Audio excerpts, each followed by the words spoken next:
जो प्रॉपर एक road map कह सकते हो, एक आईओसी के लिए जो मुझसे पढ़ते हैं बच्चे उनके लिए स्ट्रेटजी है ये, है ना। जो मुझसे पढ़ते हैं उनके लिए फ्लो चार्ट है, क्योंकि ये मेरे नोट्स के अकॉर्डिंग चीजें डिसाइड हो रखी है।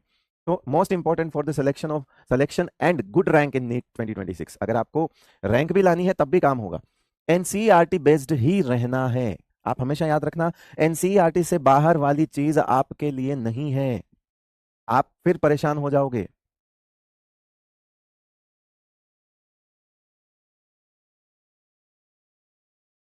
ठीक है, ये देखो। और अब आप इसमें एक सीक्वेंस पढ़ो, क्लास नोट्स मोस्ट इंपॉर्टेंट चीज है, मोस्ट इंपॉर्टेंट। मैं और उसके बाद आपको एनसीईआरटी रीडिंग करनी है चैप्टर कंप्लीट होने के बाद। अच्छा, ये एनसीईआरटी रीडिंग भी मैं इसी में करवा रहा हूं। आप तो ये देखना कि मैं क्या कर रहा हूं, आप तो ये देखना कि मैं क्या कर रहा हूं। मैंने कहा क्लास नोट्स सबसे इंपॉर्टेंट है, करना है, फिर एनसीईआरटी पढ़नी है, ठीक है सर, फिर डीपीपी लगानी है, और मैजिक रेमेडी है जो कि किसी और टीचर के नाम में एक्स्ट्रा और नाम हो सकता हो, मैं अपने वाली बात कर रहा हूं, एक्स्ट्रा प्रैक्टिस शीट है काइंड ऑफ डीपीपी ही, वो करनी है। उसके बाद नीट के पीवाईक्यूज लगाने हैं, वो भी कौन से, 10 साल पुराने लास्ट, बस इससे ज्यादा नहीं। आप 7-8 पे भी जा सकते हो, क्योंकि उसमें भी एक लफड़ा है। अभी कुछ टाइम पहले पी ब्लॉक का सिलेबस, आईओसी का सिलेबस कट हुआ था। अब पुराने पीवाईक्यू में वो सवाल भी हैं जब वो सिलेबस में थे, पूरे पी ब्लॉक की रिएक्शंस भी हैं, पी ब्लॉक के कंपाउंड्स भी हैं, है ना, एस ब्लॉक भी हैं, हाइड्रोजन भी हैं, इनफैक्ट मेटलर्जी चैप्टर भी हैं। तो आप जब पीवाईक्यू से जाते हो तो आपको लगता है कि मेटलर्जी का सवाल आ गया, बेटा अभी के सिलेबस में वो नहीं है। सो पीवाईक्यू करते टाइम एटलीस्ट ये याद रखें कि जो अब सिलेबस में नहीं है वो तो करना ही नहीं है। ये सबसे बड़ी दिक्कत आ रही है इस वक्त बच्चे को, सबसे बड़ी दिक्कत आ रही है इस वक्त, सबसे बड़ी दिक्कत आ रही है। और ये सबसे बड़ी दिक्कत आ रही है नीट में, वो तो करना ही नहीं है, जो सिलेबस का पार्ट नहीं है, पी ब्लॉक के रिएक्शंस नहीं है, अमोनिया का प्रिपरेशन से सवाल पूछा हुआ नहीं है वो अब सिलेबस में, तो है ना, है ना, और भी बहुत कुछ चीजें हैं, वो अगर पूछी है तो नहीं है। तो आपको ये पता होना चाहिए कि क्या है। सर उसके लिए कैसे पता चलेगा, हम पढ़ा रहे हैं, आप पिछले साल के नोट्स देख लीजिए, आप उससे पिछले के नोट्स देख लीजिए, 2 साल से वो अपडेटेड सिलेबस के ही हैं नोट्स, तो उसमें वो चीजें नहीं है। लेकिन पीवाईक्यू में तो मिल सकती है ना बेटा, क्योंकि वो तो 10 साल के हैं, तो आप कोई बुक से करते हो तो वो फंस सकते हो आप। तो हम पीवाईक्यू लेके आते हैं तो छांट के लाते हैं, हमें पता है कि अब ये उसका पार्ट नहीं है, तो हम जो पीवाईक्यू लाते हैं वो छांट के लाते हैं। क्लियर है, ठीक है। उसके बाद आपको जाना है जेई मेंस के पीवाईक्यूज पे, वो भी लास्ट 5 से 7 साल के ही। अब यहां पर भी मैं इसलिए बोल रहा हूं क्योंकि यहां पर भी सिलेबस अपडेट हुआ है, जो चीज कट गई है वो तो अब इसमें भी नहीं आती, जो चीज कट गई है वो तो अब एडवांस में भी नहीं आती। आप ये देखना, नीट तो छोड़ो ना, जेई मेंस में वो पूछते हैं जो चीज काट दी उन्होंने, ना ही वो एडवांस में पूछते हैं। उसके बाद आप जेई मेंस के क्वेश्चन कर सकते हो लास्ट 5 से 7 साल के।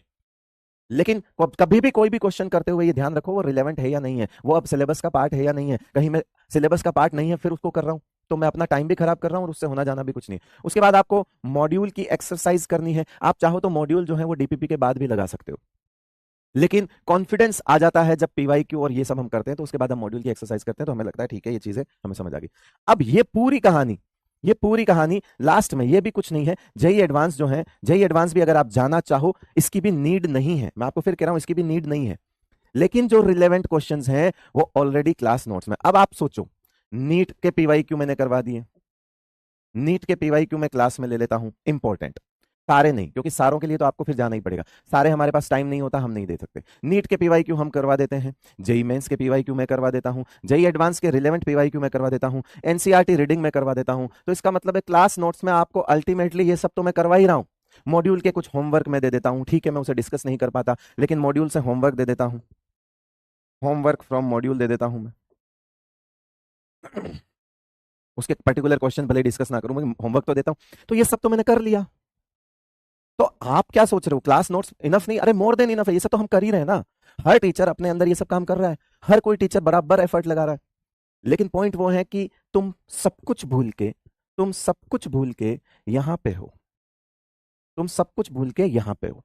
तुम कह रहे हो कि वो एक्स्ट्रा आउट ऑफ सिलेबस चीज 0.5% चांस है कि उसका कोई सवाल बने, तुम सब कुछ छोड़ के यहां हो, तुम सब कुछ छोड़ के यहां हो, कह रहे कि ये सब ठीक है हम तो इस पे देखते हैं, हमें ये करना है। अरे बेटा 0.5% पॉसिबिलिटी है, 0.5% पॉसिबिलिटी, नहीं आएगा, एनसीईआरटी से बाहर नहीं देगा वो, और देगा तो कोई बात नहीं, छोड़ देना, ठीक है।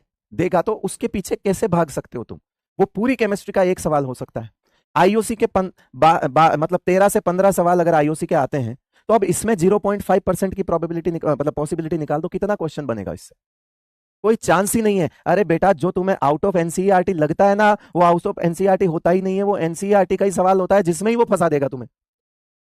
तो लेवल हाई करना है तो एनसीईआरटी में करो, लेवल हाई करना है एनसीईआरटी लेवल में हाई करो। एनसीईआरटी से बाहर कोई लेवल है ही नहीं, फिर तो कोई सीमा नहीं है, पूरा आसमान पड़ा हुआ है।